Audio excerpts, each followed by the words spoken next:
নমস্কার সবাইকে। হর হর মহাদেব। আজকে আমি আপনাদেরকে নিয়ে আসলাম কেদারনাথ মন্দিরে।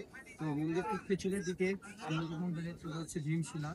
এই ভীমশিলাটাই যখন হচ্ছে কেদারনাথ অঞ্চলে 2013 সালে যখন হচ্ছে পাহাড় ধস হয়েছিল, ঠিক তখনই এই ভীমশিলাটা এখানে এসে মন্দিরটাকে রক্ষা করেছে। এবং এটা প্রচলিত আছে যে এটাকে মন্দির রক্ষা করার জন্য ভগবান ভোলানাথ পাঠিয়েছিলেন।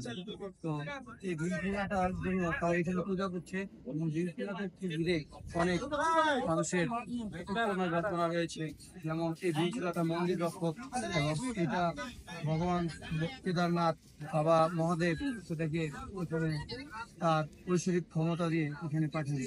কারণ বাবা জাগ্রত না হলে তা না হলে এই পাথরটি এইভাবে এখানে কেনই বা আসছেন, কারণ এই পাথরটি ঠিক বন্যার জল এবং পাহাড় দেশের পাথর সব দুই সাইড থেকে সরে গিয়েছে এবং মাঝখানে আমাদের মন্দিরটি অক্ষত অবস্থায় রয়ে গিয়েছে।